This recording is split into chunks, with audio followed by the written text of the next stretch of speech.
It's my pleasure to introduce the moderator for this panel, Professor Annecoos Wiersema. I'm really trying hard, Annecoos. It's my German language. Okay. Associate Dean of Graduate and International Legal Programs at the University of Denver's Sturm College of Law and the Catherine Boggs Endowed Faculty Research Scholar. Annecoos is a leading scholar of international environmental and wildlife law. She has written extensively on biodiversity conservation, endangered species trade, and how legal institutions adapt to scientific uncertainty. She also serves on the accountability panel of the Wildlife Justice Commission, bringing her expertise to the global fight against wildlife crime. Today, she brings a global perspective on how law can help manage wildlife and ecosystems across boundaries. This panel is in excellent hands with our expert moderator. So Annecoos, I'll turn it over to you. Thank you.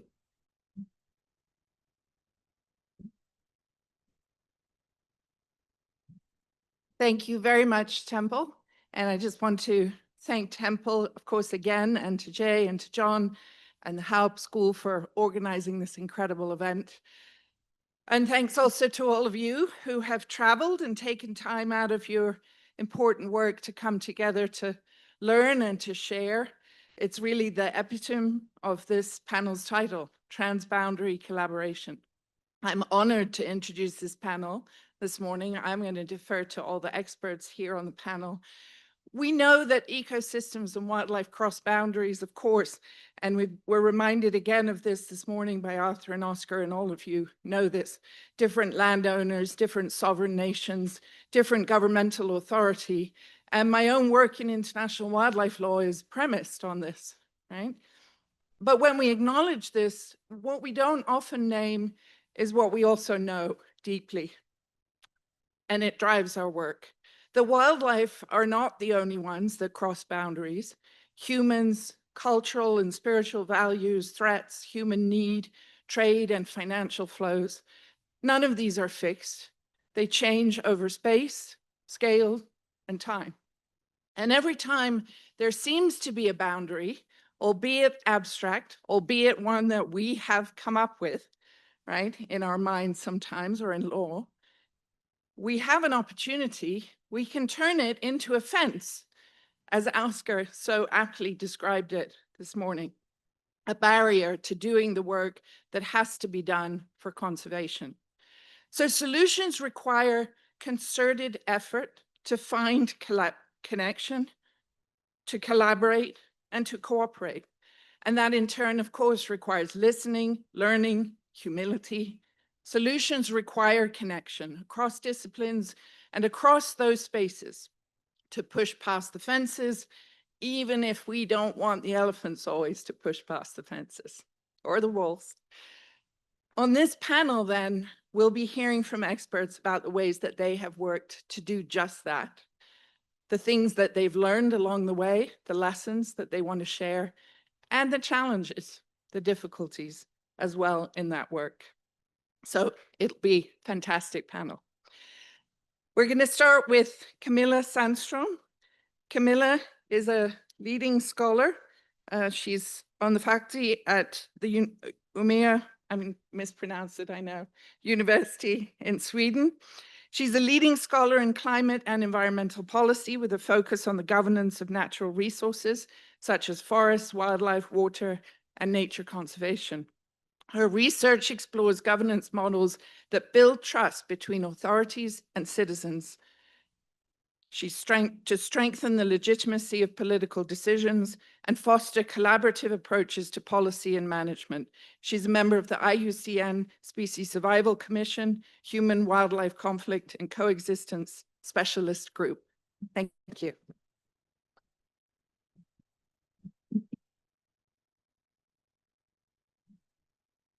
Thank you for the introduction, and thank you, Temple and team, for bringing us all together here in this fantastic landscape. And what an inspiring day we had yesterday. Wow, my head is full of ideas, and also I'm very happy to have met a lot of new people that we hopefully can collaborate on these issues further on. Today I'm going to talk about governance, and governance is the, you can say it's the rules and regulations that sets the frame for what happens at the local level or national and local level. And depending on how you design a governance system, it can also then contribute to legitimize decisions, but it can also, if it's broken, lead to conflicts and also undermine the leadership of, for example, the political leadership or other type of leaderships.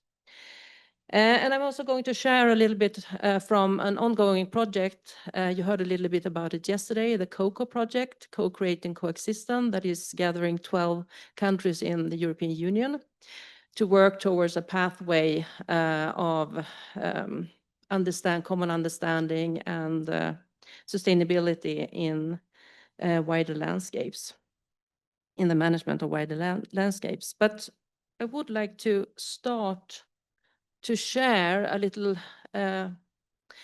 memory with you. And this is a person that many of you recognize. I was at the first World Summit of Human Wildlife Conflict in Oxford, sitting in a panel together with Professor Luigi Boitani from Italy. He has been key to wolf conservation in Europe. And besides that, he's also a very nice person. And he said something along those lines in this panel. The restoration of the wolf is a true conservation success. But now that we have managed to get the wolf back in all the countries in Europe, I hand over to you, Camilla, and your team to solve the conflicts. And I must admit that I wasn't really jumping of joy at that moment, but okay, here we are. Challenge accepted. We need to work more on those conflicts, of course, because we're in a quite new situation in Europe. And he is, of course, right that from a conservation standpoint, this is a true success story. We have seen many of the large carnivores coming back to Europe. And this is pictures from, or maps from the last report from the Large Carnivore Initiative in Europe. And what we can see here is that the wolf has recolonized, as Luigi pointed out, many of the European countries, and is, of course, more prevalent in some areas. But we also see the links through the Scandinavian countries, the Baltic countries, the Balkan countries, the Alpine area, and also spreading now further down to Spain and Portugal.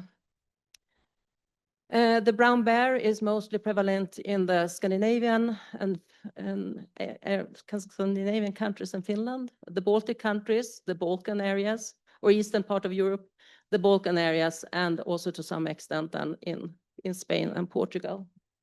While the wolverine is primarily in the Scandinavian countries and in Finland. So you can see that they have really come back to the landscapes. They have recovered, and that is primarily through very strong conservation legislation, through the Bern Convention, but also the European Union Habitats Directive. But also, as we heard yesterday, Francesca very enthusiastically talked about how many people have worked together, focusing on conservation in specific landscapes together. But as Francesca also mentioned yesterday, the conservation success is, of course, only one part of the picture. What we also have seen lately is an increasing level of conflicts, mistrust, and also challenges for countries that have quite a lot of large carnivores and a high cumulative pressure of large carnivores to handle these conflicts because of the strict legislation. So that has been one of the main challenges, that the legislation has not opened up for different type of solutions to meet the local needs and also to slow down the innovation in management processes. So this has been something that we have tried to work on, but often countries has ended up in the European Court of Justice. and therefore also failed to introduce or implement new solutions to handle conflicts. But what has happened then recently is that the European Union decided to ask for a soft delisting of wolves in the European Union, which means that the wolf still remain protected, but it opens up a little bit for testing other type of management methods to handle conflicts. So now we have a completely new situation, moving from pure conservation to management. And that, of course, also pose different type of questions and also open up for other type of research to be done and other subjects also to come in to give advice to politicians and other decision makers to work on handling this new situation. And that's where we come in, a group of researchers that has started to work on together 12 countries, researchers from all these 12 countries, landowners, farmers, pastoralists, hunters, and other stakeholders that has worked together to try to find new ways of managing these carnivores. One of the problem, though, is that we have looked into from a more political science or social science perspective is, are these countries, these 12 countries, are they really prepared for this change? Do they have the policies in place? Do they have the governance tools in place and so forth? And what are the prospects of succeeding in moving towards a more open or flexible management environment? And the answer to that is quite bluntly no. We see among those countries quite some deficiencies or problems related to the policy and the governance system. And we have tentatively identified at least 6 problems that needs to be handled quite quickly in order to set up, in order to design a governance system. And the first one is that many of the policies are sometimes lack of policies, but that there are very ambivalent goals. So what do the countries actually want to achieve? And also in a new situation, how would you design and define those objectives? Which also then makes it very hard to know where do you want to go? It's a classical Alice in Wonderland question. If you don't know what the goal is, then it doesn't matter where you go.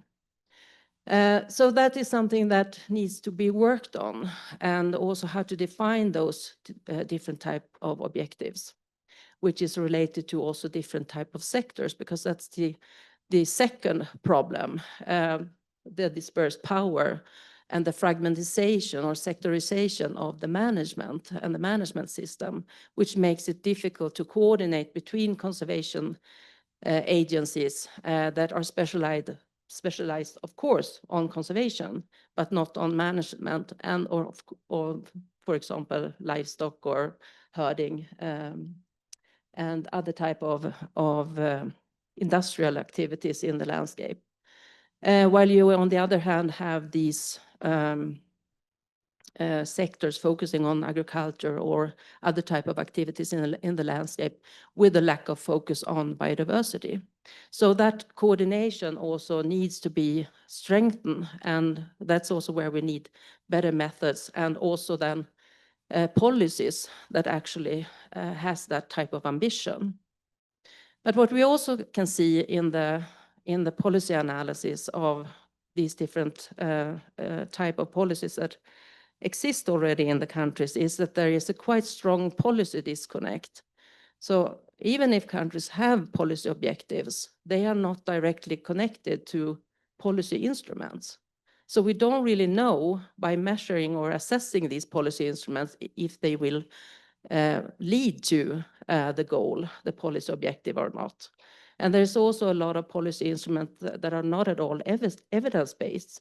So we don't know if it's good for whom or for what, or and for where does it lead. So there's a huge amount of research and testing that needs to be done in order to understand these type of policy instruments and how they can be more effective. What we also see is that many of the policies does not really have the participatory approaches in place. When we involve or stakeholders, it's often through projects. So you have a projectification of the policy or the management of large carnivores. So you work maybe for 4 or 5 years, and after 5 years, the money is, you don't have any money anymore, and then you're supposed to hand over maybe to the stakeholders, but they don't have any resources either to work on this. So there's kind of a fatigue among many stakeholders to constantly be involved and invited to these projects that are never really institutionalized in the system. So that's also something that needs to be considered. How can we better make use of the knowledge and invite stakeholders to be more strictly part of the system instead of just working on projects? And that also relates then to the resource gap, of course, that we rarely have money to work on coexistence. Maybe on a lot of other stuff, but not the processes that needs to be set up. And last but not least, political myopia, where we have short-term political interests that are favored instead of long-term commitments. And interestingly enough, the conservation issues have become much stronger also in elections. But where this is then becoming a battle between industries, for example, and conservation interest, which is, of course, a challenge to all questions, not only the large carnivore question, but environmental issues in general. So this is where we are right now, tentatively to work on these issues and finding the missing piece of the puzzle in order to try to give more advice to these 12 countries, how we can move on in order to achieve collaboration and coexistence in this landscape together and build a better stability for these policies. So I'll stop there. Thank you.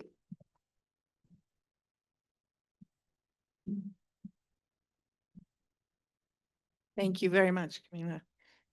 Our next speaker is Griffin. Cy is Senior Conservation Manager at the European Federation for Hunting and Conservation. He's based in Belgium. He's dedicated to finding solutions for effective conservation of wildlife in Europe and seeking common ground between different interest groups. Cy has been closely involved with implementation of the European nature legislation and most recently advocating for the adoption and implementation of the new nature restoration regulation, which I think is what we're going to hear about. He has particular interest in migratory birds, both for their ecology and the international approach required for their conservation. And prior to his career in international wildlife policy, he was a field biologist based in Scotland.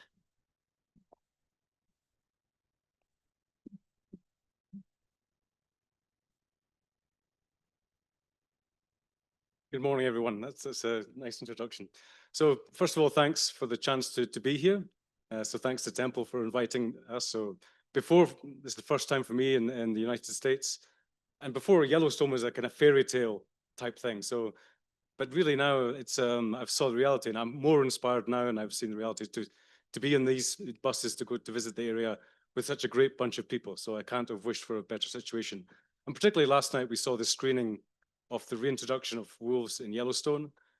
To really hear the voices of the people who were there firsthand really opened my eyes. So this was a really good experience in a short couple of days. So I will be talking about wildlife governance, but also stakeholder engagement. So in this place here, which was yesterday referred to as Humpty Dumpty. I think that's a very accurate description if you look at the state of this map. But But you have to understand, as was made in the previous presentation, we've had the recovery of large carnivores. So we have 20,000 wolves in the EU and also 20,000 bears. So that gives you an idea of the populations which are now present.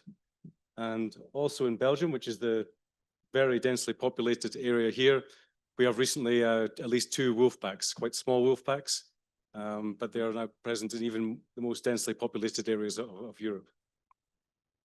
But the issue I want to talk about today is more of the status of habitats and the legislative process for this. So roughly, we have a classification of habitats, and around 80% of these habitats are in bad condition. It's been like this for a number of years.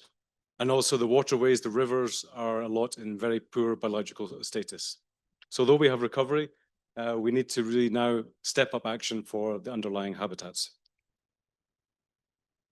So first of all, very quickly about FACE. So FACE was set up, started in 1977. So all national hunting associations in Europe are a member of FACE. So FACE is a small office based in Brussels. And we really recently worked a few years ago on our vision. And so our vision is Europe rich in biodiversity, but also in hunting opportunities. So we represent roughly 7 million hunters in Europe. But the reason we set up was because of the Birds Directive. So in 1977, we realized there would be a new piece of legislation that would be influencing the future of hunting for bird hunting in Europe. And there was a book about the history of this process written in 2010. And it described the angry letters by FACE campaigning to say, the issue is habitat, the issue is habitat, the issue is not hunting. So this was how we were characterized from the beginning, always pushing for better habitat measures. And that's relevant for later on. So we do have a lot of challenges in this middle ground. So, we need to produce food. We need to offer a fair price for farm produce for the farmers, but also we need really need some restoration of nature. So we have to get a mix of these 4 photos. And recently there was a publication about how to do this behavioral change, how to convince people. And they describe nature conservation as an exercise in human persuasion. So trying to persuade the policymakers to adopt greener policies, how to get the farmers and landowners to persuade them to do something differently, but also to persuade individual people to do their life a little bit differently. But some people need no convincing whatsoever. So you do have some people you need to persuade, but there are a few individuals, fortunately there's not enough of them, who don't need persuading. They really want to have these habitats. And this is what really drives them. So these are 2 areas in Europe. The first one is a forestry area in the Czech Republic. It is a state-owned land, but it's leased to a forestry company. But this forestry company is not really interested in forestry. It's interested in hunting mainly for elk, roe deer, wild boar. So they could have a more productive forestry activity, but they've decided to go mainly for management for hunting. And I visited this area a few times, and it's like going back in 40, 50 years. There, in the evening, when you're around the table at dinner discussing your hunting stories, there are insects and moths everywhere. And it's something, I don't see anywhere else in Europe. So the insect life there, it's not just about elk and deer, it's also about the biodiversity. And this area here is a farmland in Hungary. And the farmer here is a friend of mine, and he's passionate about partridge. So he does all this at a loss sometimes. So I said to him, Peter, I'm going to Yellowstone. And he goes, yeah, you need to go to the Bighorn Basin to see the Hungarian partridge. So that gives you an idea of, his priorities, And if you can see if you can bring a few back. So, but some of the challenges we have is it took a really long time to transpose these directives into national law. It took a long time for the Birds Directive, later on with the Habitats Directive, which is similar to the Endangered Species Act. But it took a long time for them to also set up. 1 second. So this map here is the protected areas.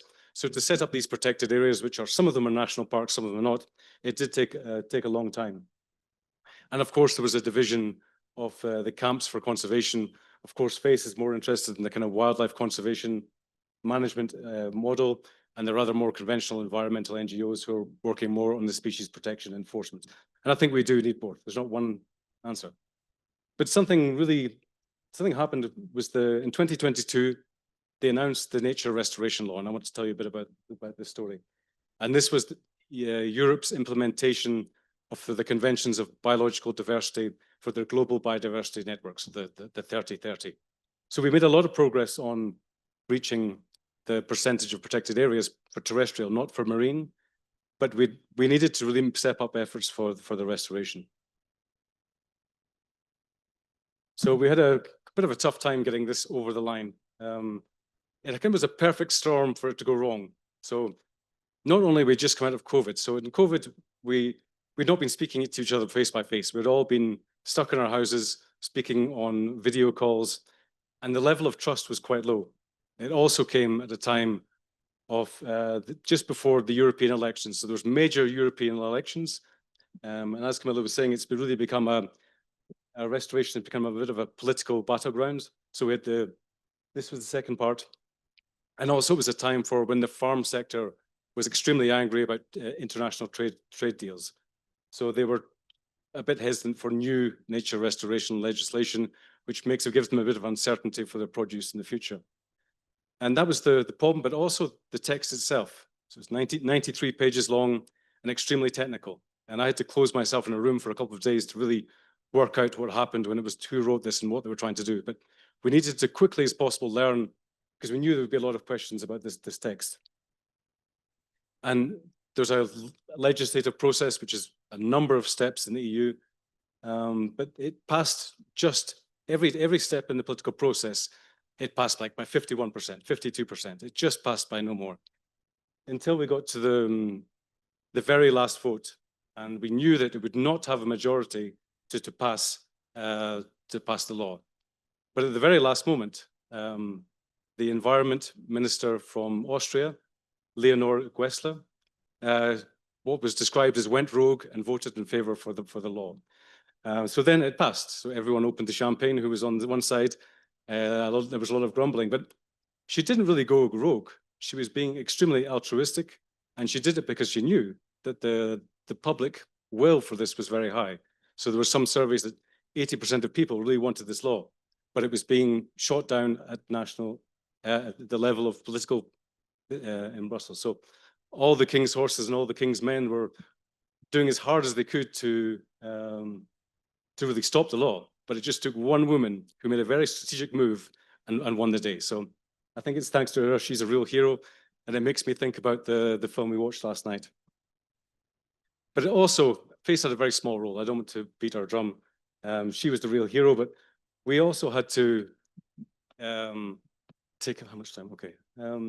We also need to get our members on board. So at our General Assembly, which was in Sofia in Bulgaria in 2023, which was a bit midway through the process, we needed to make sure if we were campaigning at the level of Brussels, we needed to say, well, all our members are on board. So we managed to get them all on board by pushing the point that we need to have small game populations back. So we need to get the wild partridges back. We need to get the hares, the rabbits, and the wild pheasants back in our landscape. And it was very useful to have this in Bulgaria because we had quite a young leadership within the Bulgarian Hunting Association, but they'd also seen the loss of habitat because they were quite late to join the European Union. And with this, they saw the loss of their agricultural habitat. So within their experience, they'd seen the loss of small game within their time. But we also had a great party with a lot of good music, dancing and singing. So that kind of helped get a good mood. So we could go out and do a press release like this to say the hunters support the nature restoration law, which made us very unpopular, but it was quite good fun.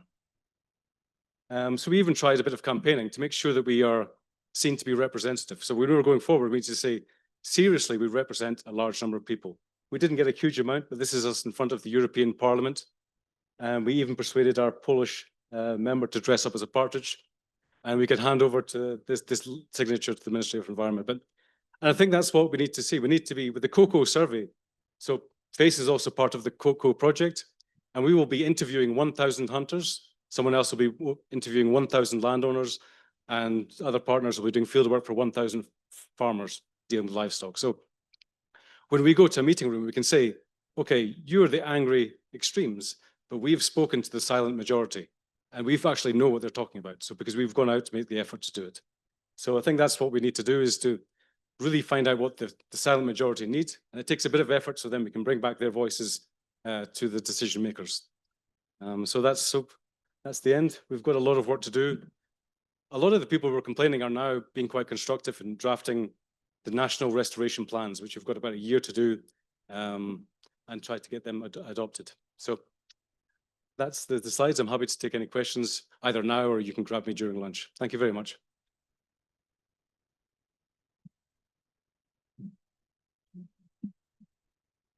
Thank you, Sai. Our next speaker is Julie Thorstensen. Dr. Julie Thorstensen, Lakota, is the Executive Director for the Native American Fish and Wildlife Society. She grew up on a cattle ranch on the Cheyenne River Sioux Reservation in north central South Dakota, where a love for the land and the environment was instilled in her. Dr. Thorstensen earned a BS, MS, and PhD in biological sciences from South Dakota State University. Her research focused on cottonwood site selection using GIS for riparian restoration and incorporating culture into ethics education for scientists and engineers.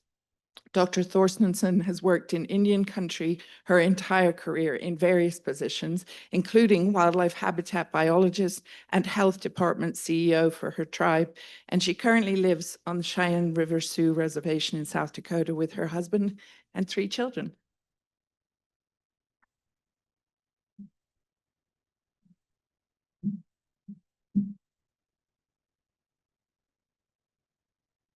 Thank you. Thank you, Temple, for the opportunity to speak. I know you're all thinking Thorstensen, that doesn't sound Lakota, but my husband is a non-Indian. So I'm going to start with this picture here. And this is a picture of what is known as the Animals Bridge. This is one of the first big wildlife crossings in the United States, and it's on the Confederate Salish and Kootenai tribal grounds. So I just want you to kind of keep that in mind as we go forward. I'll come back to that. So first off, the Native American Fish and Wildlife Society is a nonprofit organization. We were founded by a group of tribal fish and wildlife professionals in the early 80s with the intent to develop a place where tribal fish and wildlife professionals could network, raise issues in a unified voice to a national level. Our mission is to assist Native American and Alaska Native tribes with the conservation, preservation, and enhancement of their fish and wildlife resources. We are a membership organization. We have 7 regions, which are shown in this map here, and we have 227 support member tribes, meaning that 227 individual tribes have expressed their support of the work we do through a tribal resolution. We take this very seriously and want to make sure that we speak for each of our member tribes respectfully and individually. Also, we do not speak for all tribes. We also have individual memberships. Most of our members are Native people who work in fish and wildlife on our natural resources in Indian country, and they include conservation officers, biologists, wildlife and fisheries technicians. Basically, anyone that shares our mission is allowed to be a member. If you are not aware, there are 574 federally recognized tribes in the United States. This includes 109 in California and 229 in Alaska. They are sovereign nations, meaning they have the inherent authority of indigenous tribes to govern themselves within the United States. This is something they have always had, not something that was given to them.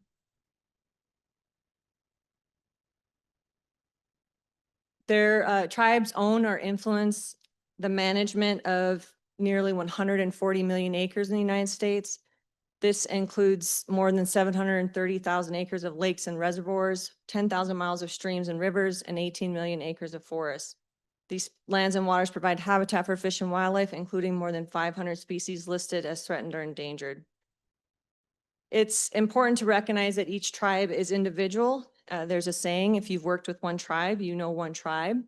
There's a lot of diversity amongst tribes. Some tribes have 0 land.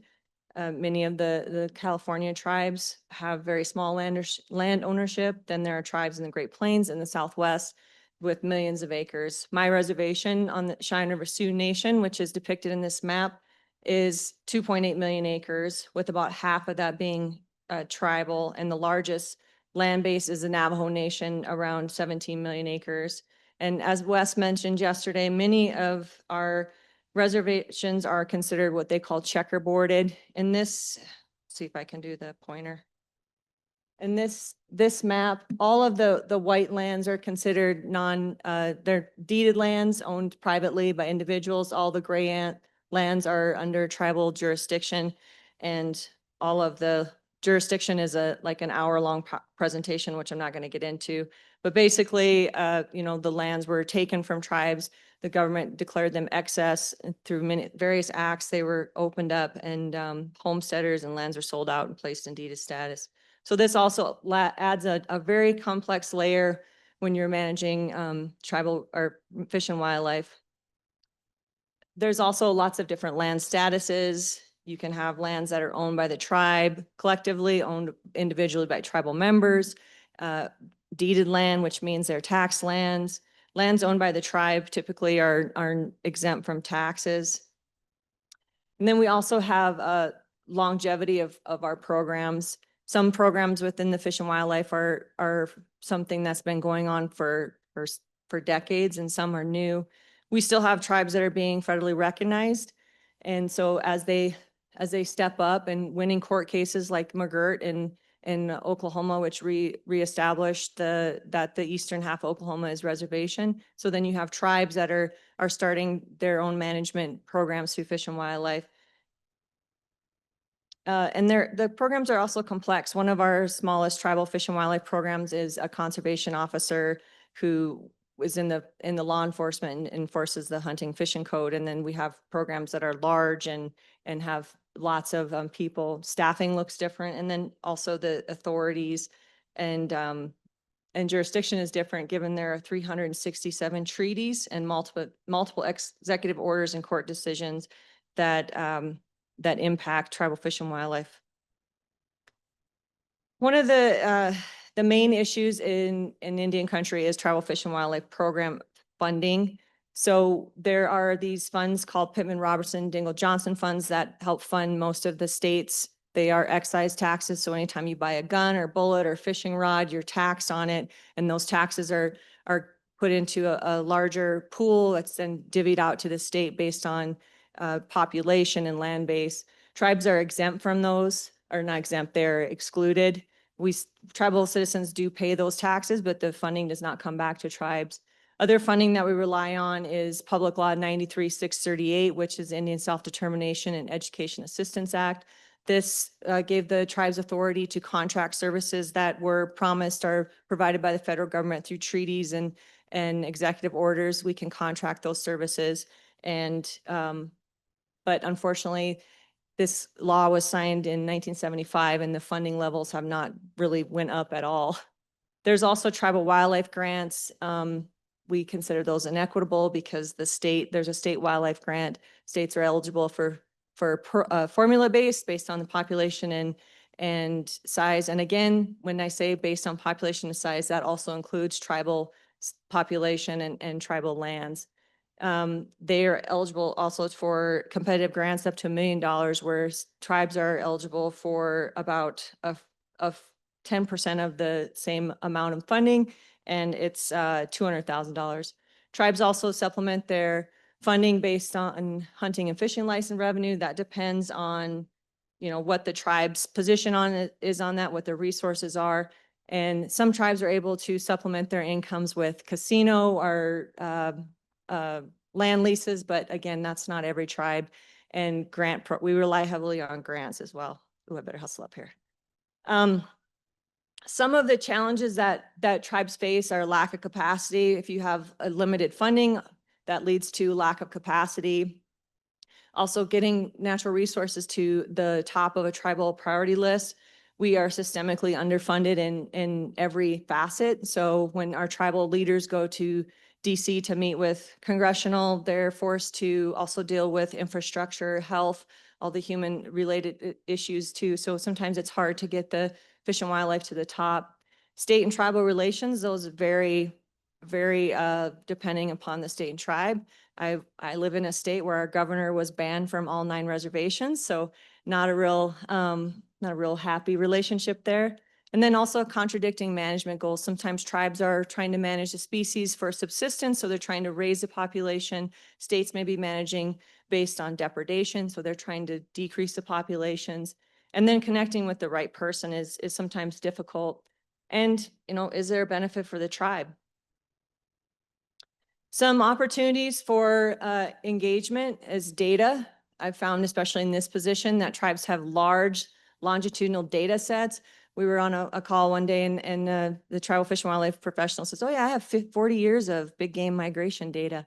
Unfortunately, if you have lack of capacity, they're not able to publish in peer-reviewed journals and really put that information out. They tend to use it more on a year-to-year basis for hunting and fishing regulations. There's also a lot of opportunity to learn a lot about data sovereignty here and be respectful in collaborative research. Lots of opportunities for field experiences and also helping build tribal capacity. The profession of fish and wildlife, only less than 1% is American Indian Alaska Native. So you tribal people in the audience pursuing a degree, I see you, I'm proud of you.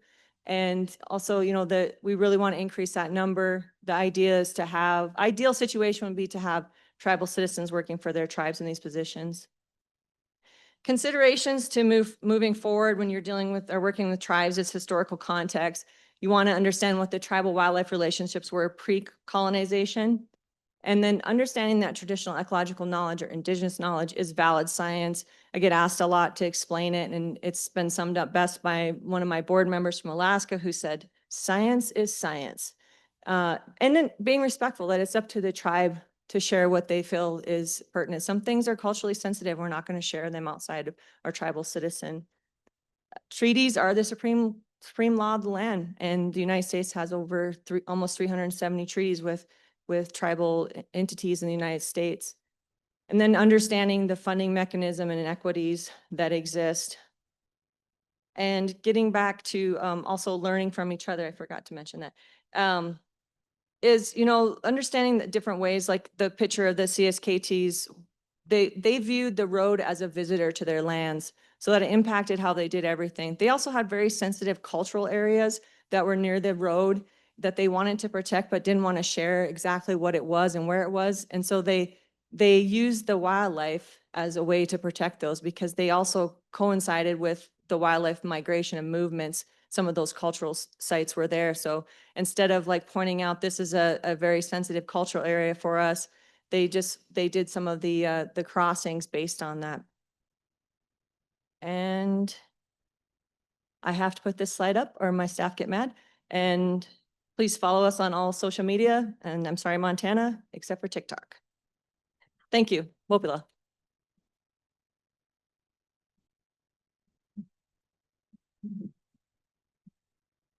Thank you very much, Julie.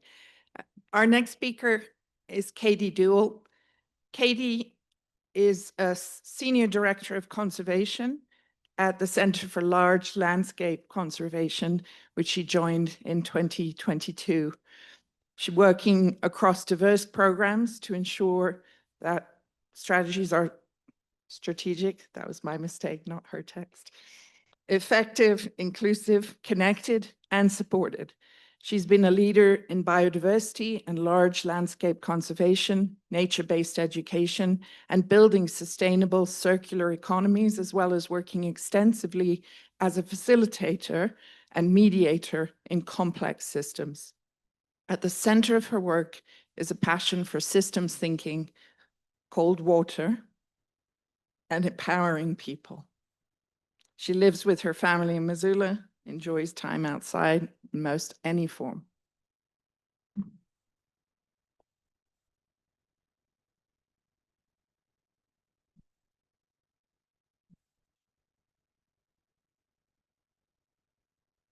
Thank you to the Hobbs Center and Temple for having me here.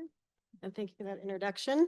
As was already mentioned, I do come to you today from Missoula, Montana. at the southern end of the crown of the continent, ecoregion, a land of many borders if ever there was one. We've spent a lot of time talking about the GYE. There's some similarities, but I want to fill you in about my area. So the crown encompasses 2 countries, 5 tribal nations on 4 reservations, and that's slightly oversimplified. Park Service, Forest Service, BLM, U.S. Fish and Wildlife Service, and Crown Land.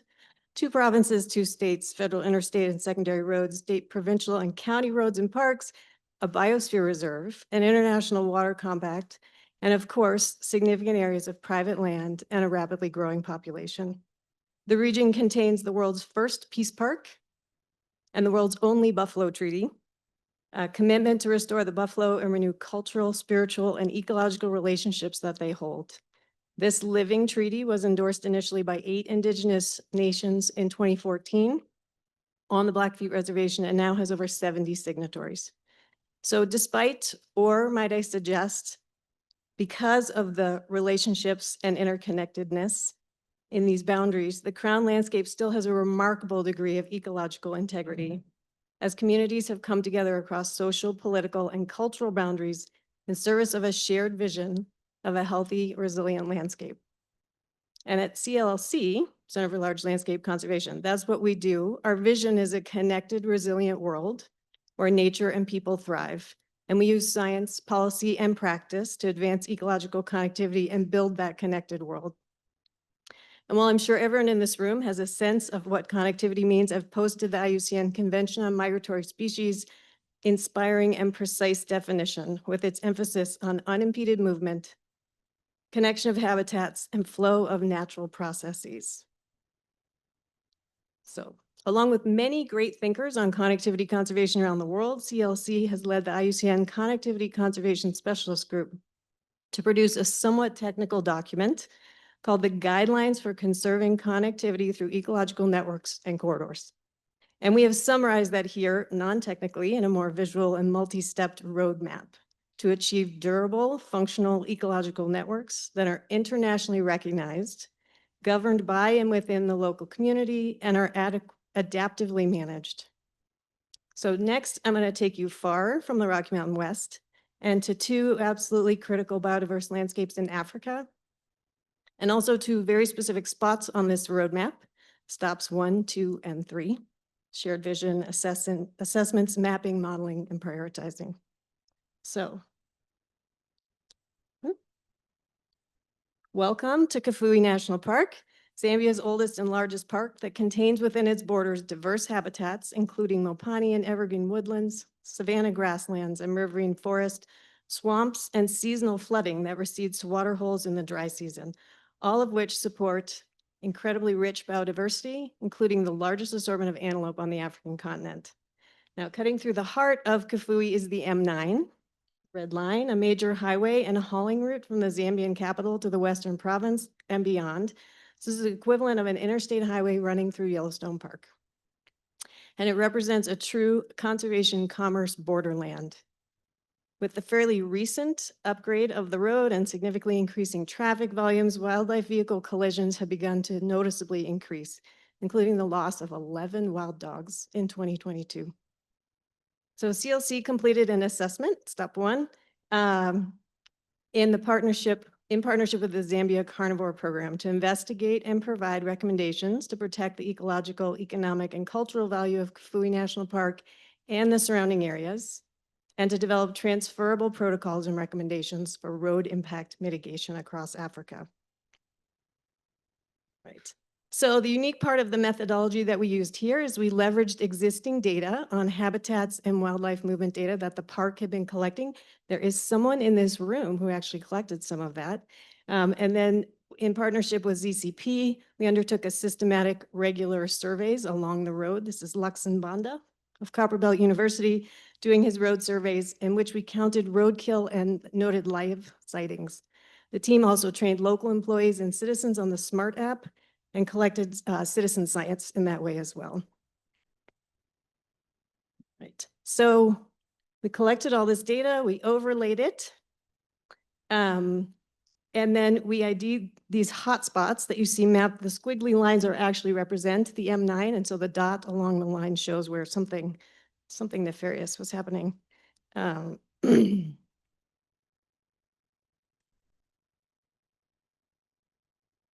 All right, so, oh yeah, sorry, I thought we had some findings here. So the key findings, not surprisingly, the animals are indeed being significantly impacted by this road, both as individuals and populations of animals.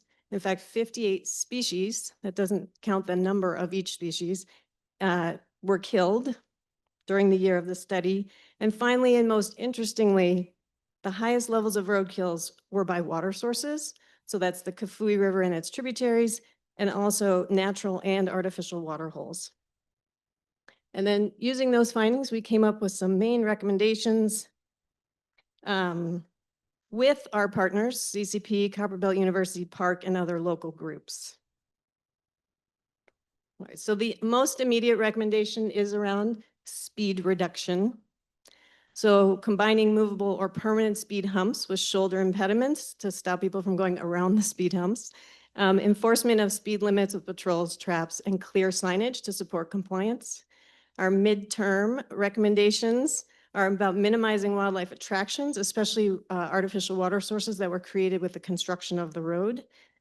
Restricting nighttime truck traffic. Trucks won't stop for wildlife. In fact, they just speed up and hit them and keep going. And then more systematic speed enforcement, possibly with fines and enforcement. And then our longer term recommendations involve revisiting the need for dedicated wildlife crossing structures like the Animals Bridge. Kafui is not a great place for that, but it may come to pass that they're important. Developing a comprehensive land use plan for the adjacent Mumbwa game management area to regulate settlement and resource use, and strengthening policy frameworks for funding, effective implementation, and enforcement. All right, so now I'm moving north to southern Kenya and northern Tanzania, Transboundary region, where we did a corridor assessment and produced this corridor atlas that will soon be viewable online. I wanted to make a note that both of these studies are new. This is the first time they've been presented to the public, so lucky you. This was a tremendously collaborative effort. As you can see by this huge number of partners, we took a whole page to fit them on, and our key contributing partner here is the recognizable panda in the top left, the World Wildlife Fund. All right, so our methodology here is first we modeled structural corridors in southern Kenya. A structural corridor just means we're looking at the physical condition of the land, usually satellite data, that supports wildlife movement. So it's good habitat, food sources, good cover, riparian corridors, things like that. We combined the Kenyan structural corridors with structural corridors in Tanzania. They had already been mapped. They started that effort in 2009, and it really started to move in 2018 after they passed some laws to make it possible to move forward with the information they had come up with. The next thing we did is we assessed the functionality of those structural corridors for 7 species. So we used wildlife movement data to determine how animals are moving functionally across the landscape. The entire effort was reliant on collaborative and local involvement. So I'm thinking of the Black Mambas, Colette and Enkatelo. We want people like that. We want their information. They're the ones who know what's happening on the ground. And included a 2-day workshop, webinar, a whole bunch of reviews and vetting by people. And the main takeaways from this assessment, so the corridors in pink are corridors that turned out to be structural and functionally working. The corridors in blue were ones that were identified structurally and require some adjustment, maybe a little restoration, a boundary adjustment to be truly functional. And then the corridors in red, there's already so many impediments that they're not very functional. All right, so challenges to doing this work. This work is a tall order, but the denizens of these countries are up for it. And like this giraffe, they really need us to make it happen. So the challenges, if we don't have solid partners, if we don't have the right people, our work is not effective. It doesn't matter how fabulous our science is. Getting compatible government and jurisdictional permissions and endorsements across borders can be a huge challenge depending on the border and how those governments work together. Providing funds, equipment, and resources to key places at the right time. We work in Turkmenistan. Nobody wants to wake up in the morning and figure out how to get cash dollars across the border into Turkmenistan, but those are the things that we do, the challenges. Getting appropriate data can be a real challenge, especially on time. Coordinating people, cats, wild dogs, it's always challenging to bring people together. And the more moving parts, the more slowly things move. Of course, there are opportunities here. And a lot of these opportunities are based on these assessments that we did, but assessments do provide the science in a visual, place-based, real-time format. So people can see for themselves the information that they put in. They see it show up on a map, and then they also see how that impacts conservation and what needs to happen. The assessments require stakeholder engagement. That provides much more accurate information and provides buy-in. So we're mapping, as Leslie would say, what's right. We're hearing what people appreciate about the landscape, as well as what might be barriers. And then most areas of high biodiversity, especially in resource-poor places, are important drivers of the local economy. That's also been covered, but that does increase support for conservation. Finally, people love to see a map that they have contributed to because they're inspired by the places and they can relate to it. So just again to say, we're always stronger when we collaborate with diverse partners because everyone has a role and opinion, something important. We need to include those local and indigenous voices especially. Transboundary collaboration can generate more support, like leveraged funding and further access to resources. And often people across borders were or are connected culturally and ecologically. And so conservation across borders can bring them back together. And collaborative conservation does more than support the flow of natural processes. It does generate cultural exchange. It supports local economies. It promotes civil dialogue and intergovernmental cooperation. That's the idea behind the peace parks.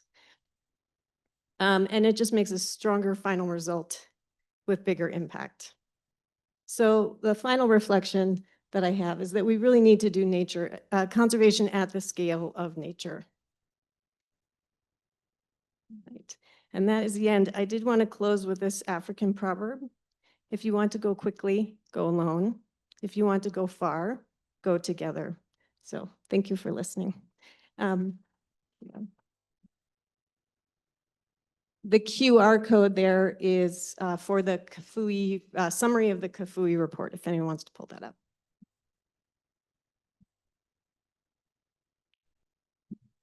That is a perfect proverb for our work and our mandate.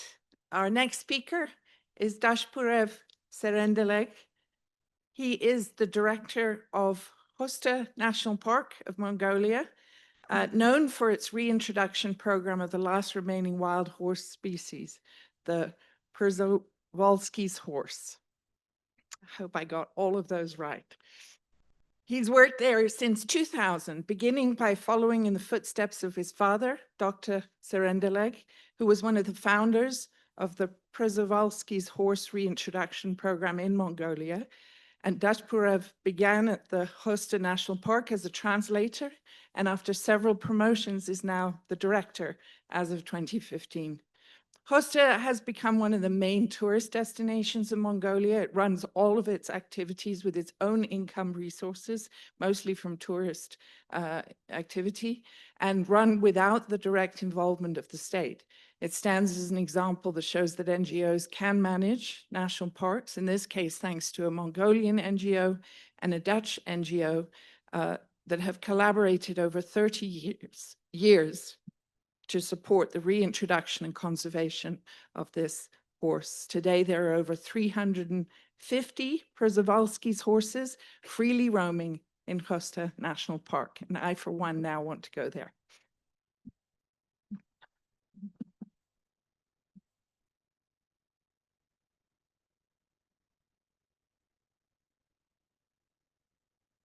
Okay, good morning, ladies and gentlemen. So first of all, I want to thank the Professor John Koprovsky and Temple Schuldinger to make it happen to visit this nice place. Because visiting the Grand Teton and Yellowstone was always a dream for me. So it came true. All right, so I have only 12 minutes, so I want to make it within the time. Okay.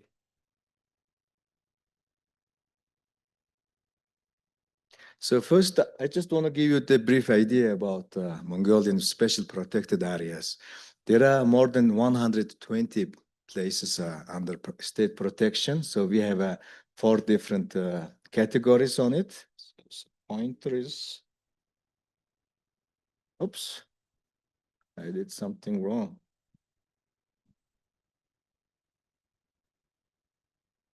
This one. Yeah. So as you see, now at the moment, more than 21% of our total area is taken as a protected area. As you know, Mongolia is a quite big country. It's like 1,500,000 square kilometer. So it's the 7th biggest in the land-wise. But our government has aim, probably every government has it, to expand it to 30% by 2030. So there are still lots of places will be taken as a protected area. But Hosta is one of the smallest here. This is our capital city, Ulaanbaatar. So it's around 100 kilometers to the west. So it's quite easy to visit our park. But some of the park, for example, Gobi A, it's more than 4 million hectares itself only. So we have the 4 different categories: strictly protected area, national park. They have a more higher protection status, but we have as a nature reserve and monuments, which is a little bit lower protection status. So even Hosta is such small area. Yeah, we are only 50,620 hectares. Maybe it's around roughly 125,000 acres, I think. But we can offer many different landscapes and ecosystem. We have a sand dune area just the north. They are called in Maltzigas. It's like a small mini gobi. You find the gobi species growing in there. But the most of the land is a mountain steppe. It's almost just like in here. And we have some 4,000 hectares with the birch and the forest, poplar tree forest. So we have the forest steppe too. And in the south part, there is a Tol. It's one of the Mongolian biggest and longest river, and around 15 kilometers as our under protection. So you can see the different landscapes in such small area. And of course, probably it's very similar in here, this Wyoming, Montana. People are always saying like that because we have a very similar weather and the same similar vegetation and the same birds and the mammals. And there are over 450 species of the vascular plants are registered in our place. And in Mongolia, we are not rich of the wildlife, not like African countries or maybe Southeastern Asian countries. We have only 123 mammal species are registered, but such small area, you can observe the 56 of them. It's almost like 50% of our mammals. So biggest ones are, of course, our umbrella species, Przewalski's horse, Argali wild sheep, red deer. It's just like elk in here, but here they are a little bigger than ours, I think. And the Mongolian gazelle, and our main predator is a gray wolf. It's the same one. And we have a lynx, palace cat, the fox and Cossack foxes, we have it. And again, many birds. In Mongolia, we have nearly 500 bird species are registered. So almost half of them, as you may see in our park, especially during the summertime. Lots of migration birds that came next to the river Tol. Yeah. Even we have the lemmingeers here. So probably this is the sign that the Mongolia is getting drier and drier and getting desert too from south to north, which is a not really good sign. And it's not only a wildlife. Also, there are rich of this archaeological and cultural historical sites. The notable are this Ungut grave site, which belongs to the 5th to 7th century, long time from the Genghis Khan's time. Yeah, there are many these human-shaped stones preserved very well. So we, together with the archaeologists, it was all fall down. So we restore it how it looks in the ancient time. And some of them even older ones. We call the deer stone. You see these antlers and the deer. It's a classic Mongolian heritage. You may find from Mongolia to Eastern Europe. So it's even belongs to the 2nd to 1st century, the BC. Now I'm going to talk about the most important, the tech. It's a Annecoos Latin name because it's founded in the late 19th century. But we Mongolians know this animal for centuries. We gave the special name Tech, means the worship, because horses are so special in our country, because so much connected our tradition, lifestyle, economy, everything. And we believe our domestic horses actually came from them. But recent study says it's no. Genetically, they're a little bit different. But unfortunately, this only living wild horse was extinct in the wild late 60s of the last century. So there were lots of enormous effort to bring back, to save it from the total extinction. And the only way is to bring back to the nature. So an introduction started in the early 90s with the NGO initiatives.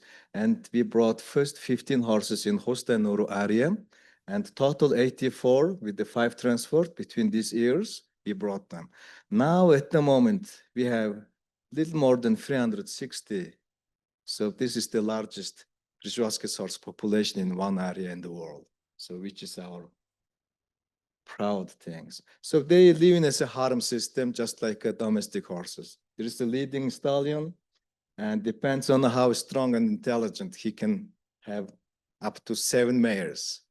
But many stallions, entire life, they have no chance to get the mares because it's just a huge competition. Only the strong or intelligent ones will get it. So you can see the differences with the domestic horse. Domestic horse all over the world, they have a 64 chromosomes, but they have 66. And their mane never grows, always short and direct, this yellowish color. So this is the main characteristic that you can recognize them. Now I'm going to talk a little bit about our management, because Hosta is quite unique, because ever since it started, it's always managed by the NGO, no state involvement. So the thanks to the MACNI and the Dutch NGO FRPH, which is a Foundation Research Przewalski sources, they all started and established this Hosta National Park Trust.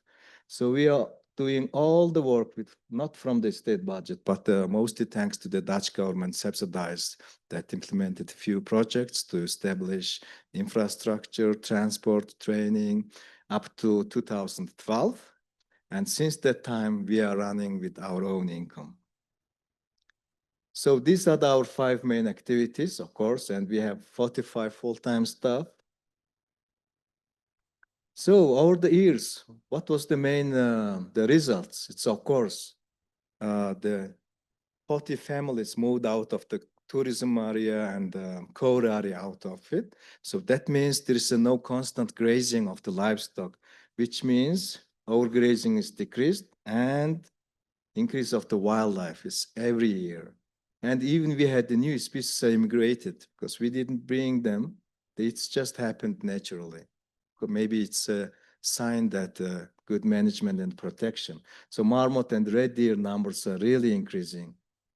And this Argali wild sheep, Mongolian gazelle, they arrived newly.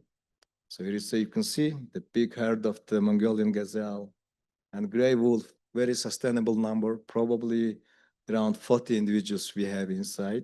And Argali sheep, now we have more than 150. It was only 10 around 15 years ago. And marmot number, probably highest density in our area. And don't afraid to come to our place in the winter. They look nicer. It's not that cold. It's 40 only, minus. Yeah. So we have enough number of the wildlife. So Hosta is not only itself. We became very important environmental hub that we are in really translocating the red deers to the different areas, which numbers are decreased, and the Mongolian marmot too. Only last 5 years, more than 3,500 of them we translocating, mostly the central and the eastern part. So research is important because we want to make every decision based on the study and scientific research. So these 5 subjects, we are long-term monitorings, and also we are receiving the master degree, bachelor degree students, not only from national, also international ones. Even the PhD students came and they made their field practical work and the research. Yeah. So some photos. The wolves, it's important. Yeah.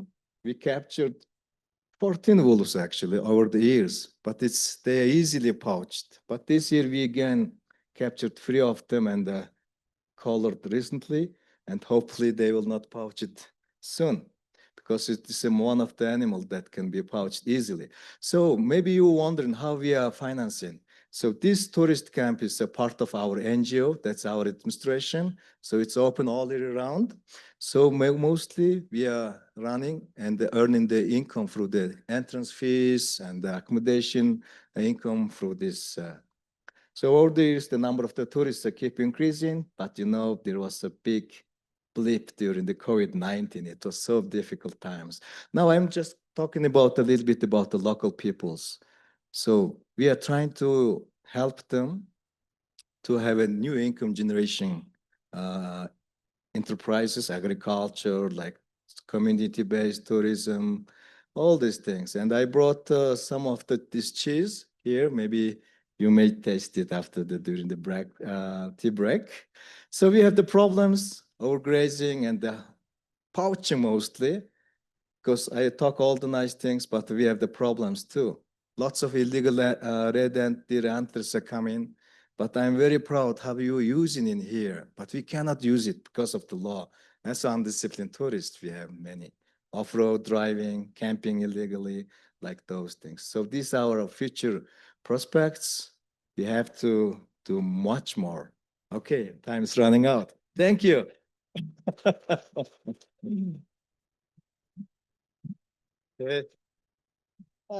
I wish I had a little more time. Yeah.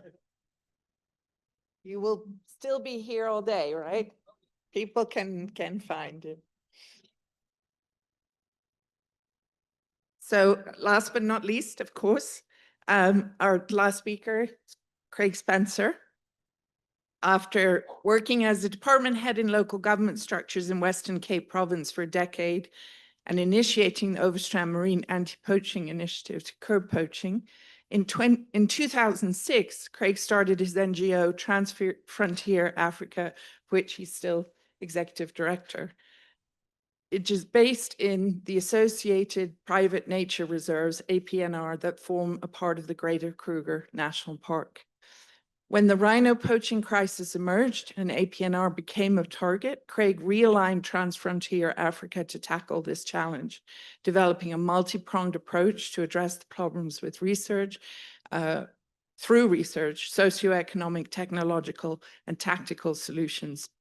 In 2008, he was appointed as the warden of the Olifants West region of the APNR and started the proof of concept Black Mamba Wildlife Security Program, employing young women from the neighboring tribal villages, a highly effective initiative, as you heard directly on Tuesday evening. It currently employs 36 young women from the local tribal communities, and they've received several awards, including the Scientific Explorers Society Pioneers with a Purpose Award in 2022, IUCN Highly Commended Ranger Team in 2022, and the 2020 Ranger of the Year from the International Paradise Foundation. He was appointed as the head warden of Balule Nature Reserve and served in this role until 2018 during the rhino poaching crisis, and he is still the warden of the western section of the Greater Kruger National Park. During the past 13 years, Craig has focused most of his efforts on strengthening partnerships with the adjacent tribal communities and seeking new technologies and partnerships to solve the illegal wildlife trade. Craig has contributed to several peer-reviewed publications relating to wildlife criminology, savanna ecology, and various best practice manuals for wildlife security and anti-poaching.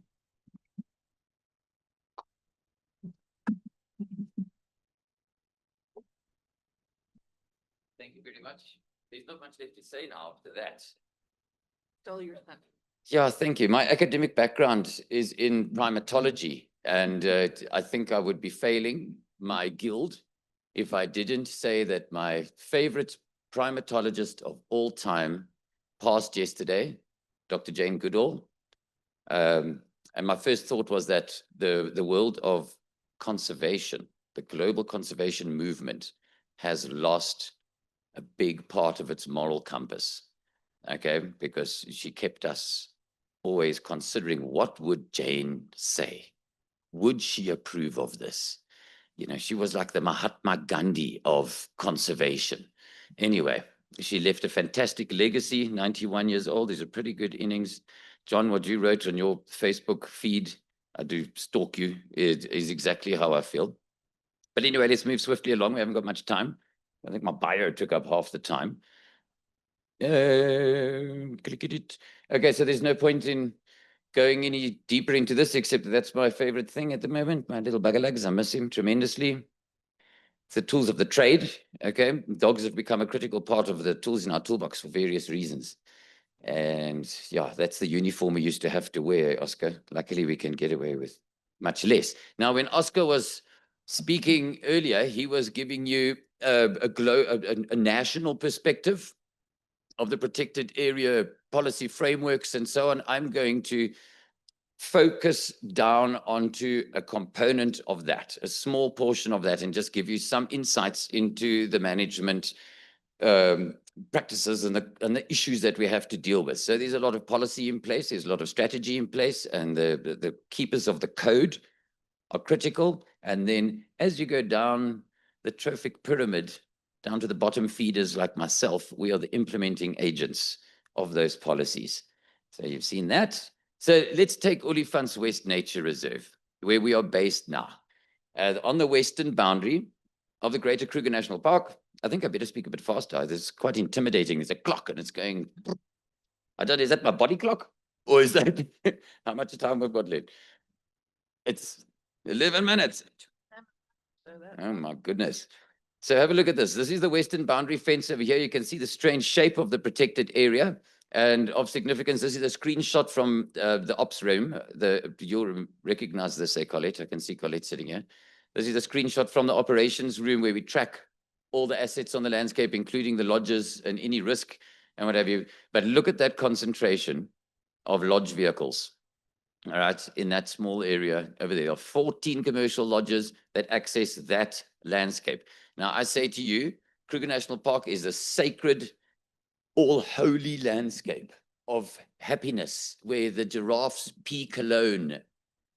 These peripheral reserves need to absorb a lot of the punch. For example, these user groups that come in at that density, if you like. And I think it's a great opportunity to demonstrate. It's a proof of concept for various things like a Black Mamba kind of approach, and also best practice. We can develop best practice models. I like to think that we create a bit of a buffer for the national park. If you look at how cluttered that landscape is, tribal lands, this is a multi-ownership model. Tribal lands all the way up here, all these bubbles over there. This heat map over here is a kernel density assessment of human habitation within the protected area, because these were all old farms. And then a lot of them were subdivided. Every one of these little squares is a cadastral boundary with free title. What do you call it? The guy actually, ownership. Somebody has ownership of that. Whether they're absentee landowners or not, everybody in South Africa has a right to build a property on their own land.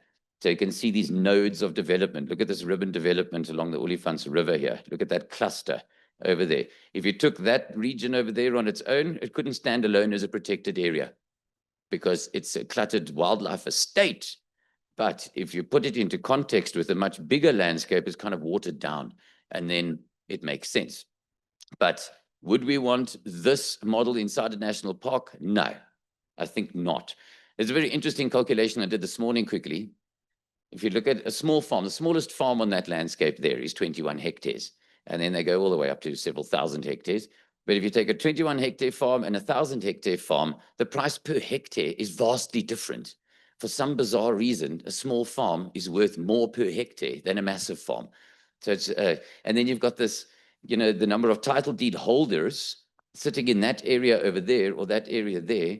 There's maybe 46 title deed holders there, but they only constitute 8% of the landscape. So when it comes to decision making, if it is per title deed, you have a huge disparity, and you have to go for an electoral college kind of scenario.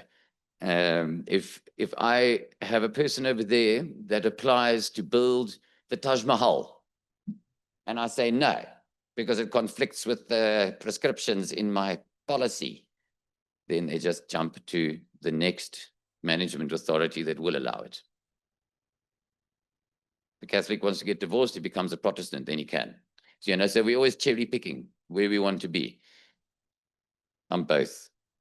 Anyway, I just wanted to point out that that's how, if somebody had said to me, hey, do you want to be the warden of that area? And they'd shown me that map, I would have said, no, you're out of your cotton picking mind. Nobody can manage that. With this multiple ownership model, all these people living inside the reserve, this hard public interface, railway lines chopping through, power lines chopping through. Are you crazy? You know, I mean, where's the space for the animals? That's not the wilderness that I had in mind when I was studying, but we pulled it off. All right. This is interesting. One of the consequences, of course, with having all of these people living on the landscape is human-wildlife conflict. So this is just a quick thing that I whittled up. We have these wonderful apps these days. So we capture the data in situ, and the black mambas are out there. They're just entering the information all the time. So I've got it at fingertip level. Anytime I want to modify a presentation, I can do it in like 5 minutes. So check this out. This is where the majority of the human-elephant conflict was. Why? Because that's where all the people live, and that's where all the lodges are. Isn't it ironic? No, it's not. It's obvious. And then look at the waterhole distribution. Every one of those property owners wants a waterhole on his property. Waterhole politics are worse than the Game of Thrones. The Gaza Strip is easier to manage. Look at the distribution. I can't actually even see what that is because it's so small. But anyway, you get the idea. Look how my human-wildlife conflict spikes during the winter times, every single year, property damage, whatever it might be. And we have to manage that. For some reason, people don't share responsibility. The minute you put that uniform on, they recognize you as the person that must resolve their issues. It's just an example of how hard interfaces, that's the western boundary over there, that's a hard fence. Then somebody in their infinite wisdom put up a fence there, and now the elephants bounce in between. Of course, they can cross the river, but displacement on the landscape is east-west because they're following the crude proteins. And in wintertime, I mean, the river is flowing from the watershed up here down to the coastline on Mozambique there. So this is the movement of wildlife. So now it's bouncing between those fences. It compounds management issues. I can't remember why I'm showing you this. Oh yeah, so all the animals want to leave the landscape and they all want to go across this little imaginary line in their heads, but it's a hard boundary. Now have a look. Every one of these little islands over there is like an oasis. It's treed, it's well vegetated and what have you. If you zoom in on Google Earth, you'll see that that is a house, an old farmhouse, because it's got a fence around it to keep the elephants and things out. So those have become natural refugia and seed banks for the things. But just have a look. This is the Big Five landscape, and this is the non-Big Five landscape. No elephants here. All right. And the amount of trees per hectare, stem density per hectare is vastly different. This looks like the Gobi Desert on this side compared to that. All right. And now when we say, oh, we have to expand the boundaries of the protected areas, do we want the Big Five to occupy every inch? They've already got 3 million hectares on that side. And I put it to you that we're much better off if we have a mosaic. So the protected area network needs to look at a mosaic. That's my seed bank. And it's very nice from a research perspective that I have comparative sites as well. So I just wanted to point that out. We have expanded, by the way. So we've got 7,000 hectares on this side, which complements what we have on that side. This is non-Big Five.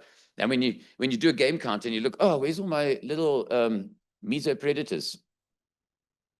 They've run away. They're hiding on the other side of the road where the lions can't get them. Where's my Pell's fishing owls? They're on that side. Where's all the other things, the thick-tailed bush babies, what have you? They've all gone across the road because they're protected. There's more trees. The habitat is intact, less competition, whatever it is. So all I'm trying to say is that we need to see these landscapes complementing each other rather than say, let's be foolish now and get everything homogenized. So if I did a Shannon Weiner or Jeannie Simpson species diversity index on this side of the road, it's very different, the results compared to that side of the road. If I put them both together, I get a fantastic result. Upholding the pillars of the GLTFTA. I'm not going to talk much about this because Oscar already did, but that's the Greater Limpopo Transfrontier Conservation Area, which is a wonderful document. It's the spirit of the document is cooperation, expansion of the protected areas network, and a multi-ownership model. And I think it's quite revolutionary and something that I think should be celebrated globally. Oscar, you're the proud custodian of that code. It's a tricky one, and I don't envy you. But you can just read some of I'll put the slide up there because when we have our staff strategy meetings, that's the minutes that we take. and we know exactly what's going on. Here's my little numbers. What did I want to? Oh yeah, the budget for managing that landscape that I showed you on that previous slide is about 1,333 Rand per hectare per annum. Not very much at all in the great scheme of things. In total, it's 12 million Rand, okay, which is a big chunk of money, but per hectare, it's not a lot. And these are just some of the projects that we have the luxury of entertaining to uphold or to build resilience for these little reserves. I believe every single reserve, it doesn't matter how big or small you are, you have the same responsibilities as everybody else in conservation. We have our community projects that the Mamba spoke about. We focus on focal communities. It would be pointless if we were running around in the communities here, because our protected area is there, and those are the affected communities. So you've got to do your homework first. Yeah, there, Oscar, you were talking about that. Don't you think that's one of those one-horned rhinos, though? Because it's only got one horn. And they went to so much trouble to make the ears and everything perfect, and yet they forgot one horn. I don't think they forgot one horn. I think this was trade. This is just my personal opinion, trade between continents where the one-horned rhino occurred naturally. That's the significance of that thing. I think it's fantastic. Anyway, that's one of my kids. This was when we walked into the community. Every time we go to a new school, and we ask them, you know what, draw us your impression of the Kruger National Park. And then you get these kind of pictures. Poacher man with a gun and a rhino. Then you know we've got work to do here. So then we release our education officers. You can see them all here, and things change. My favorite project of all. It's the most satisfying thing you could ever do. I think it's really critical that we track everything that we do so that we can demonstrate whether we're on the right track or not. I think I might have mentioned this earlier before, but that's just some of the data that we used to demonstrate whether we were effective or not, and if we should change our lesson plans and our interventions and what have you. Okay, that thing's given me the beady eyeball. Some of the stuff since the Black Mamba started, look at the amount of wildlife rescues they used to have per annum, and then it all tipped off the charts. Bushmeat poaching, huge problem. Look at that. Okay, huge increase in snares. Our detection rates, 3 different law enforcement models on the landscape. The passive saturation model that we use, the heavy militarized model directly adjacent to us, and then in the Kruger National Park, where they're actually being much more effective. Landscape management, important. All the things that we do, sexy, not the data capture. My camp, that's my home. That's the captain's ready room right there. If you follow Star Trek, you'll know what I mean. That's where I live. It's my viewing deck. It's an 8 billion star camp. Because when you look up at night, that's all you see are stars. It's open. Elephants, lions, hyenas, and what have you, they drift through the camp all the time. And I have these chalets over here for volunteers and interns that come and help us. And a lot of stuff going on here.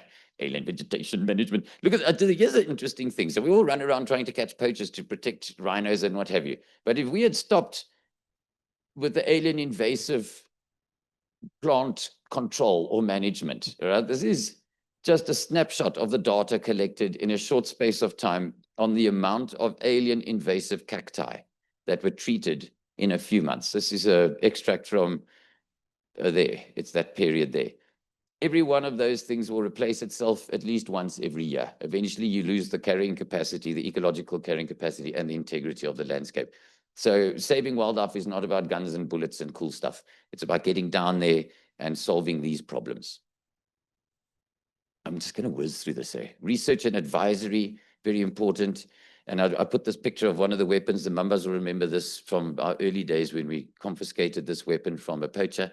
It's a rhino poacher. But how do you know that you're having an impact if you want to measure the impact of something? So when a poacher has to build his own gun and put a homemade silencer made from a mag light torch on the front. Why does he need a silencer?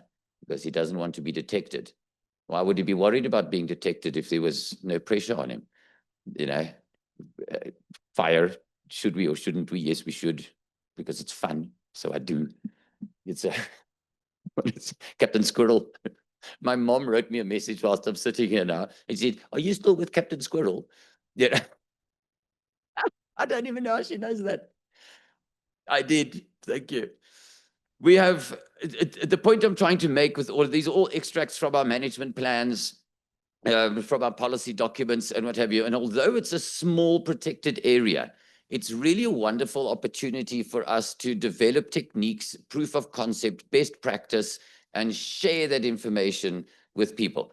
And I think there's a huge obligation on these small but extremely well-funded little reserves to get out there and to take a lot of the pressure off our sister park, the park that actually is the reason why we exist, the Kruger National Park in this case. And it would be the same with Yellowstone here. You've got the core park and then these peripheral protected areas that might be compromised, but they inevitably much better funded per hectare. They have a lot more latitude to implement things and to develop these wonderful best practice models that we can then demonstrate and we can take the pressure off. I mean, the mandate for Oscar's team it could be different to ours, and we can get into those communities. We're closer to those communities, and we can give them privileges that maybe the national park can't without compromising their mandate.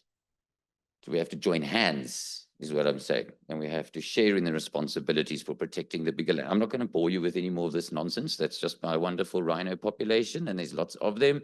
That's the Mambas patrol. Every night I get my report automatically generated. Look at all the snares there. Isn't that frightening? Hooray. And there, even more. Oh my goodness, what's happening here? Black rhinos versus white rhinos, and the red ones are the communist rhinos. No, we didn't know if they were black or white rhinos. So we just, sometimes you can't tell at night time. I don't know what's happening. Am I going the wrong way now? There it is, water table. But oh, good Lord, there's nothing more important than my research. Potential to take the pressure off the national park. I'm going to leave you with that slide. I think that's it, eh? Cool. Okay, bye.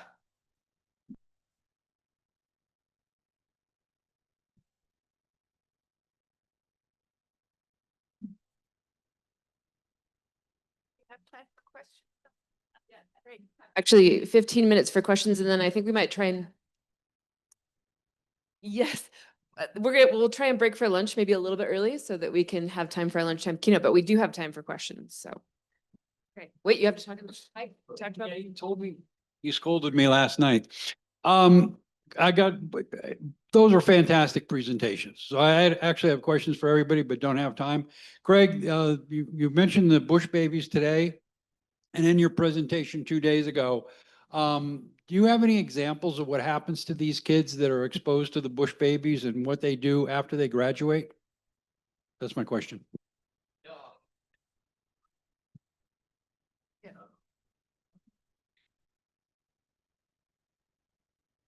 Thank you. Karaoke. Mike, yeah, thanks for the question. We have quite a few success stories. You know, not everybody wants to be a conservationist. You can't expect that of everybody, thank heavens, because otherwise there would be no people running the shops and the banks and fixing cars as mechanics. But the point is that we do track whether we're changing the perceptions of people and their behavior and their value systems, because that's what we're trying to do. For us, it's irrelevant that a child walks out of there knowing that the acacia nigrescens has a secondary plant metabolite called an alkaloid and a different, irrelevant. But are they going to be wiser custodians of nature with a better moral compass? That's what we're trying to achieve. We do measure that, and it's very, very encouraging when you see the trends.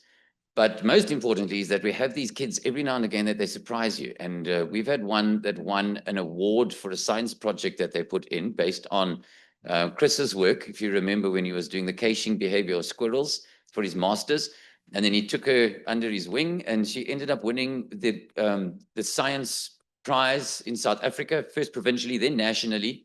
And then she ended up in Los Angeles presenting. And that was all from that little village through the Bush Babies program. And there's a few other success stories like that as well, but she was by far the highest achiever, all on the value of squirrels and nuts from this particular tree, the marula tree, and why we should protect them. It was great. Did that answer your question? Great. Anybody else? We have a microphone on that side of the room too. Oh, Jacob, Fred.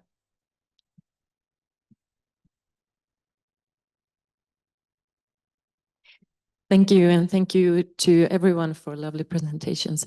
I was wondering about the horses. You were speaking of that you introduced them to your area, but from where did you bring them? Okay.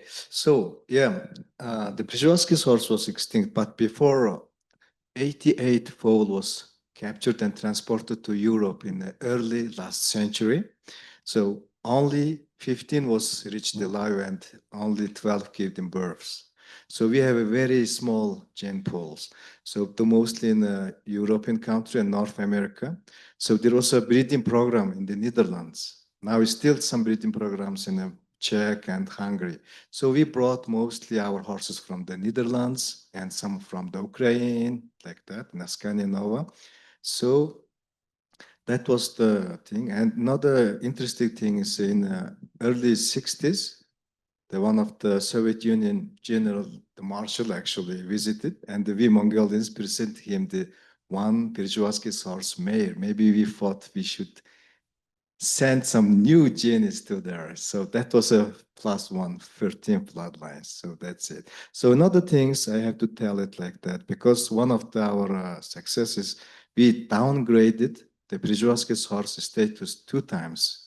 It was extinct in the nature in the early 90s, but now then critically endangered. Now there's a downgraded in the endangered species. Yeah, thank you. Anybody else? I'm gonna go stand in the student section. Anybody have a question for? Okay, thank you. Hi, my question is for Julie, specifically about your, I'll say management with the federal agencies and tribal lands and harvesting, because I know that's a very controversial issue. And I want to know about your experience on the reservations and the surrounding federal lands nearby in South Dakota, and then nationally. It's bigger in some places versus others, but yeah. Yeah, thank you for that. Most of the tribes, I would say, in the Great Plains region have some sort of self-determination contract. So they've taken that service or that role from the federal government, and they're doing that. So then they all will do their own hunting and fishing code. So like on Cheyenne River, we have a hunting and fishing code. We've had a Game Fish and Parks Department since Indian Reorganization Act of 1935 started with, just like issuing fur bear. So we are still doing, like, we do our own surveys, we set our own hunting and fishing limits, all of that. But the funding, some of that comes from the Public Law 93, 638. Now it's different everywhere. It really is. Like Alaska is completely different. They have a completely different structure. They don't really own land, but they have seats at the subsistence management advisory boards, and they have input into that, but they rely on state data a lot of times, or federal data, to issue that. So we've been told, like, they'll come in with a request for subsistence numbers for their village, that they want this many moose or whatever it may be, and they have to rely on state data, which may be years old, and so it's not always conducive to the needs of the people. But it really truly is just unique everywhere, because we're sovereign nations. We can all have our own way of doing things. Some are focused more on the cultural, some look more like similar to what they are, but federal funding is part of the picture. Anybody else? Yep.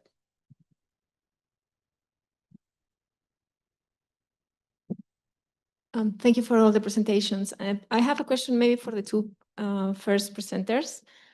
In the work that you do on transboundary large migrations, do you use as a framework or as a tool the Convention for Migratory Species, CMS? Is it useful or how are you using it? Well, it depends on the species, but I must admit that there's a lot of, or there's a lack of, for example, migratory bird species management. But we're about to set up that type of policies in order to be able to sustainably use, both conserve but also sustainably use migratory birds for hunting, for example. But there are still a lot to do, and I would say that the nation states in Europe are quite strong on these in terms of governance. So most of this is still on a national level and not on the European level, although it really needs to be developed. And also, of course, we have these more international collaboration as well. But it all depends on, of course, what type of species we're talking about. But you might be more involved in these. Yeah, probably for CMS, we mainly work with the daughter agreements of CMS. So CMS does the classification, but afterwards it creates agreements like the African Eurasian Waterbirds Agreement, but also sometimes memorandums of understanding like the Raptors MOU. So we work a lot more with the instruments which are created by CMS than the CMS framework itself. So.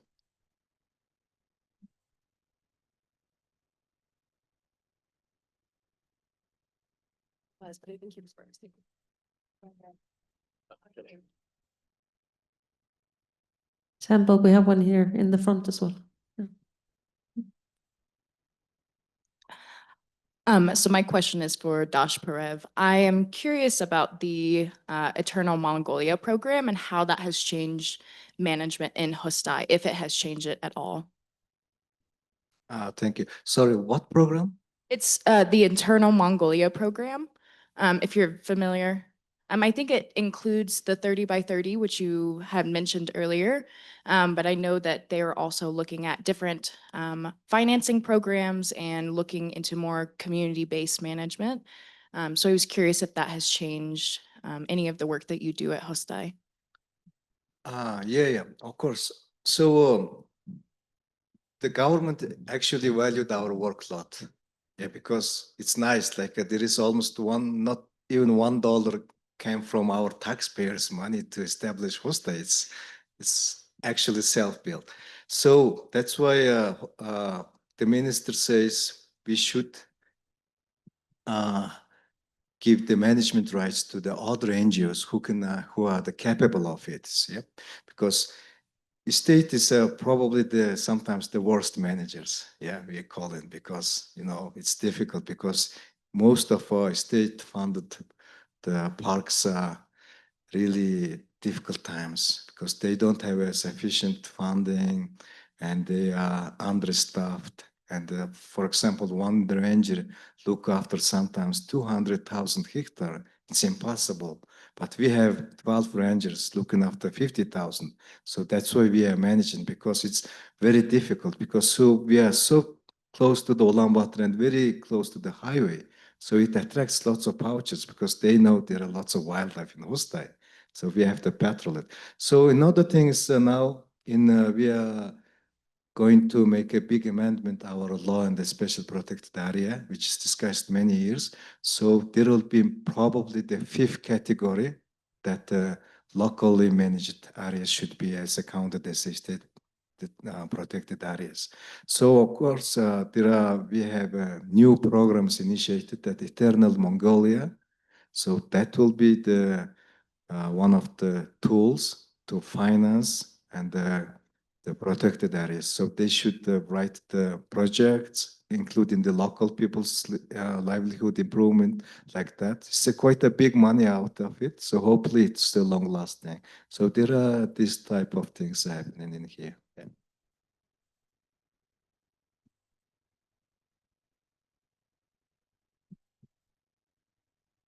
I have a question for you, Katie. Can you speak more? I can't remember the name of the first park, but you said that overpasses were really probably not something that would make sense there. Could you share a little bit more about that? Yeah, thanks. It's a good question. So there are a couple of reasons why the types of wildlife crossings that we use in the States, which are overpasses like the Annecoos Bridge, but also underpasses, aren't a good fit in Kafui. And one of the main ones is that it's flat. It's a flat landscape. So when we look for places to put crossings, often we find a place where there's a slope or there's a natural place to put a bridge. And without that, it's incredibly expensive. It's also really challenging because you need certain slope angles. I mean, I'm not the technical expert, but for animals to be able to cross. And then because it floods seasonally, going under also is not a great option. And the other reason is that they're incredibly expensive. And I would just throw out, because we work in the US and internationally, that the cost of wildlife crossings, it's an issue everywhere. And we've been incredibly lucky with a lot of the crossings that have happened in Wyoming, but funding those across the nation at the scale that they need to be put in is an issue. But those are the two main issues. Thanks. Hi, I have another question for Dashparev. You mentioned results of protection. You spoke a little bit about that, and you said that overgrazing decreased. And so I was curious to see how the livestock farmers sort of reacted to this protected area and where they moved the livestock and the coordination. Yeah, very good question. So yeah, if you ask what is the biggest problem in Mongolia, I will say the pasture degradation, because we are only 3.7 million people, but probably we have over 80 million livestock. So it's just too many. So pasture has no time to recover because our vegetation period is just like in here. It's from mid-April till probably mid-September. So it's a big issue now because of the increase of the livestock and lots of migration from Western Mongolia to central part, yeah, because people want to live closer to the cities. So it's automatically increased. So buffer zone pasture is a very bad situation now. So that's why the inside, the park pasture is much, much better. So especially in the winter time or spring, the many livestock, mostly the cows or horses, keep coming. So it's one of our tasks for our rangers to chase them out of it, because it's only 50,000 hectares. If there is sometimes even one day around 5,000 horses, we are chasing them out and they coming back in the night. So we are doing again. So sometimes it starts conflict, right? But we started in the early. People were the different. So they respect us because we also given a lot to our buffer zone people, lots of trainings. So I hadn't much time, but I print the poster. It's in the lobby. You may see it, and I will be there if any questions. So they are benefiting too. So they are respecting our work that. So there are not that much, but of course there are always some selfish people doing that. So it's a big, big issue now. So how to reduce the number of the livestock. So it's the biggest headache at the moment, but hopefully we'll find it. Otherwise, we don't have much future